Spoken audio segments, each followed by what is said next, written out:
Hai anak-anak kelas 4. Assalamualaikum warahmatullahi wabarakatuh. Selamat pagi.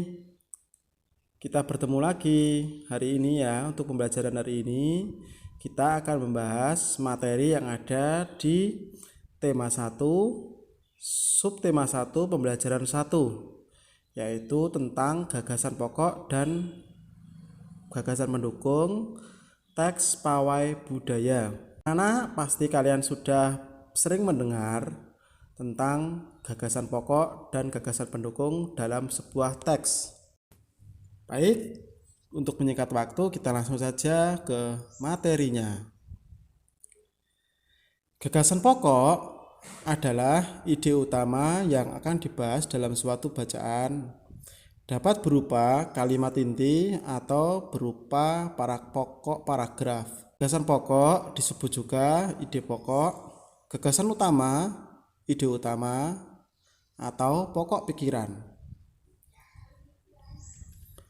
Gagasan pokok dapat ditentukan dengan cara melihat terlebih dahulu kalimat utamanya. Perlu diingat anak-anak ya, kalimat utama bisa terletak di awal, di akhir, atau campuran di awal dan di akhir paragraf.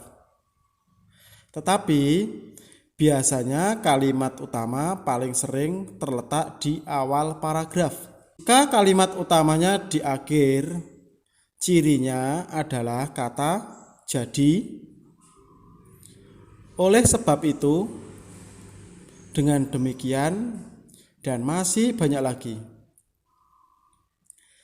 Jadi anak-anak ya, gagasan pokok atau ide utama itu adalah kalimat utama yang terletak bisa di awal kalimat, di akhir kalimat, ataupun campuran di awal dan di akhir paragraf.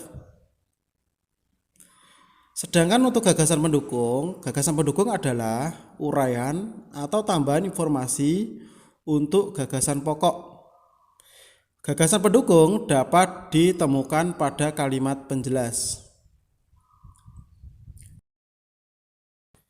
Baik anak-anak, sebelum kita memasuki contoh dari gagasan pokok dan gagasan pendukung pada sebuah teks, terlebih dahulu kalian coba buka buku paket kalian tema 1 di halaman 1. Di situ ada sebuah teks yang berjudul Pawai Budaya.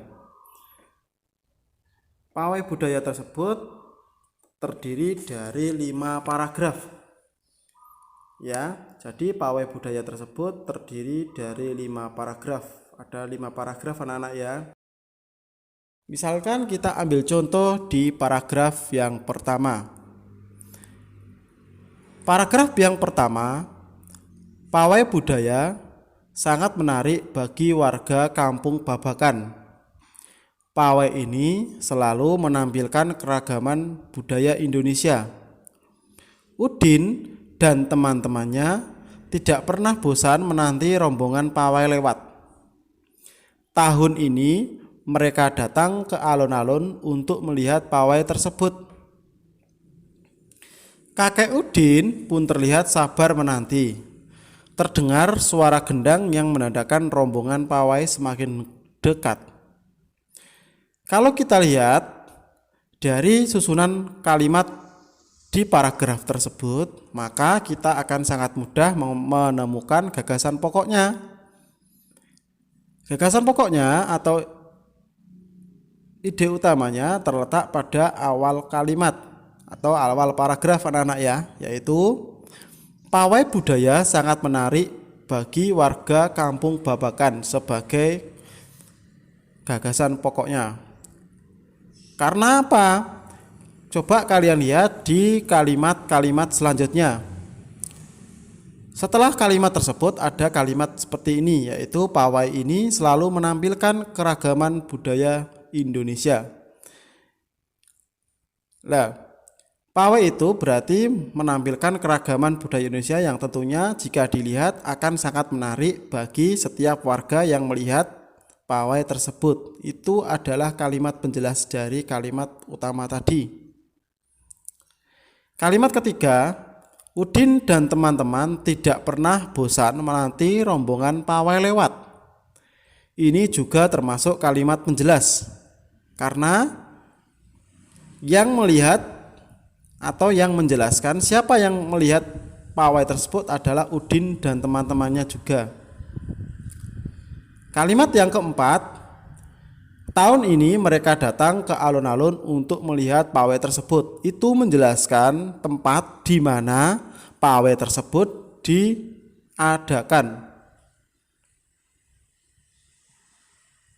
Kalimat selanjutnya ada kakek Udin pun terlihat sabar menanti. Itu juga menjelaskan kalau yang melihat bukan hanya Udin dan teman-temannya, juga ada kakek Udin juga anak-anak ya. Yang terakhir terdengar suara gendang yang menandakan rombongan pawai semakin dekat. Jadi kalimat kedua hingga kalimat terakhir adalah kalimat penjelas yang menjelaskan kenapa pawai budaya tersebut sangat menarik bagi warga Kampung Babakan, karena pawai tersebut selalu menampilkan keragaman budaya Indonesia. Seperti itu. Jadi gagasan pokok dari paragraf pertama ada pada awal kalimat atau awal paragraf ya. Contoh yang kedua di paragraf yang kedua anak-anak. Coba perhatikan di paragraf yang kedua. Di barisan pawai terdepan terlihat rombongan dari Maluku. Rombongan laki-laki mengenakan kemeja putih, jas merah, dan topi tinggi dengan hiasan keemasan. Rombongan perempuan mengenakan baju cele. Baju ini terdiri dari atasan putih, berlengan panjang, serta rok lebar merah. Langkah mereka diiringi oleh suara tifa, alat musik dari Maluku. Bunyinya seperti gendang namun bentuknya lebih ramping dan panjang. Kalimat yang terakhir coba perhatikan. Budaya Maluku sangat unik dan menarik. Jika dilihat dari susunan kalimatnya, kalian bisa tahu kalau gagasan utamanya ada pada akhir paragraf. Coba dilihat lagi kalimat terakhir dari paragraf tersebut. Budaya Maluku sangat unik dan menarik. Nah, di kalimat yang pertama sampai kalimat yang sebelum kalimat terakhir tersebut itu dijelaskan kenapa budaya Maluku sangat unik dan menarik, karena rombongan laki-laki mengenakan kemeja putih dan sebagainya itu, lalu ada suatu alat musik yaitu tifa yang bunyinya seperti gendang tapi bentuknya lebih ramping dan panjang. Nah, itu kan berarti kan budaya mereka sangat unik dan menarik. Nah, itu menjadi kalimat penjelas dari kalimat utama itu anak-anak ya. Jadi kalimat yang utama atau gagasan utamanya ada pada akhir paragraf, yaitu kalimat budaya Maluku sangat unik dan menarik. Nah, itu contoh gagasan utama yang berada pada akhir paragraf anak-anak. Jadi kalimat yang pertama sampai kalimat yang keenam itu adalah kalimat menjelas untuk mendukung kalimat budaya Maluku sangat unik dan menarik. Nah, penjelasannya ada di atasnya, kalimat atasnya seperti itu.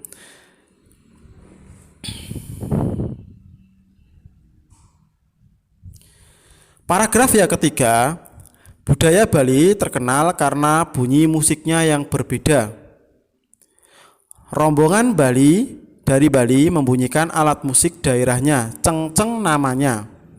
Alat ini berbentuk seperti dua keping simbal yang terbuat dari logam.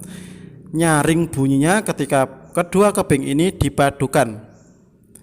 Coba sekarang kamu lihat di paragraf yang ketiga ini. Manakah yang termasuk kalimat utama atau gagasan pokok? Iya, benar sekali. Gagasan pokoknya terletak pada awal paragraf, yaitu budaya Bali terkenal karena bunyi musiknya yang berbeda. Kenapa musiknya kok berbeda? Nah, itu dijelaskan di kalimat selanjutnya, yaitu ada sebuah alat yang namanya cengceng. Alat itu berbentuk seperti dua keping simbal yang terbuat dari logam. Nah, kemudian alat tersebut menghasilkan bunyi yang dipadukan sehingga mempunyai alat musik yang bunyinya berbeda. Seperti itu ya.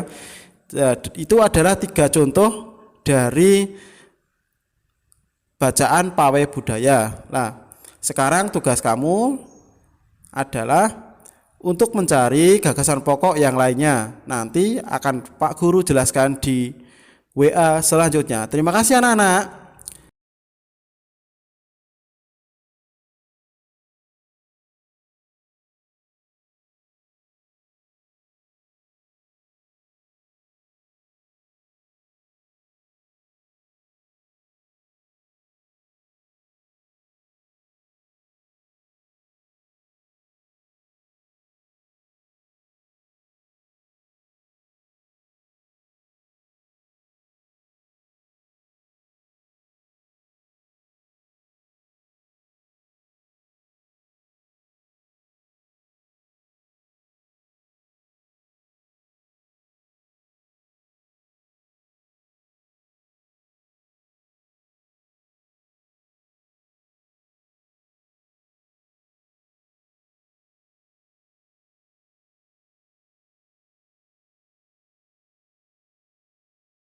Misalkan kalian belum jelas, bisa diputar videonya berulang kali.